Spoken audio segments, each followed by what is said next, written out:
Anyone else wish to be? Mr. Biggs, you're recognized.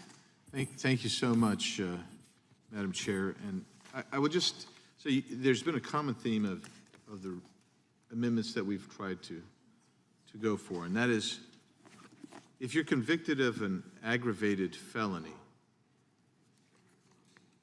after all the due process that you've had, you probably shouldn't be allowed to be brought back into the country. You probably should be removed. I mean, you're going to have a separate hearing on that anyway, but trafficking in firearms or destructive devices or in explosive materials,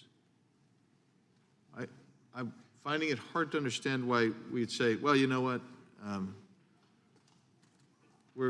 we can waive that. We can waive that if you've been convicted of that. And I appreciate my friend from Texas who was talking earlier about double jeopardy, and I do think she was talking about it as a metaphor. But there is no reality to that double jeopardy or collateral estoppel type of argument. I mean, because that wouldn't go. Now, I wanted to address something else which I didn't get a chance to talk about earlier because I hadn't come back from voting yet.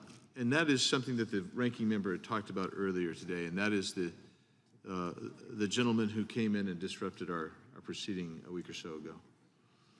The institution that we have today is really very different than it was just a few short years ago. That individual, he didn't just walk in like it used to be. He didn't walk in. He had to be let in. Somebody let him in. And oddly enough, we have videotape of it. We don't. The chair does. The chair has access to it and can get that.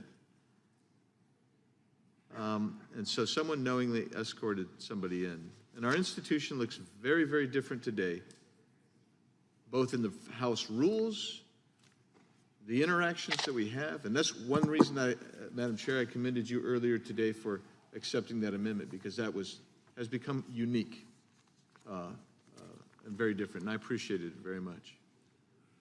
But if we took Mr. Johnson of Georgia's logic to its conclusion, because he said, well, we seek answers about January 6th, I would wonder if he was suggesting that the question about Mr.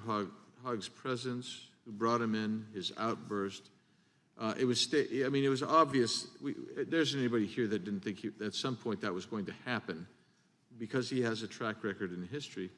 So I would wonder if Mr. Johnson of Georgia is suggesting that we have a separate committee formed to investigate, and if that's the case, is that committee going to be made up of 8 Democrats and 5 Republicans that were actually chosen by the Democrats?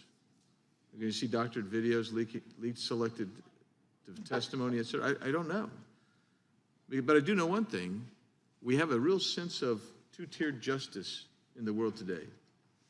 We have recently revealed that it looks like the whistleblowers have indicated that the Department of Justice and the FBI were actually downplaying and not fully investigating the computer of Hunter Biden. We have stock trades that are eerily timed to make millions of dollars for members of Congress. So there's some unique aspects to all of this, and I think that to put this to rest, I would urge the leaders of this committee to please get the video, look at it, find out who let the individual in. Let's get there. But then getting back to the amendment, which I think is an appropriate amendment, I find it intriguing that the argument would be made that for whatever reason, somebody who is trafficking in firearms and explosive materials is going to be given a pass with regard to an extraordinary benefit. And it isn't like they're just merely accused. They're convicted of it. That's what I find so intriguing about saying, well, we're not going to worry about that. These people are dangerous, obviously dangerous. That's the crime. With that, I urge us to adopt the Fitzgerald Amendment, and I'll yield back. Gentleman yields back.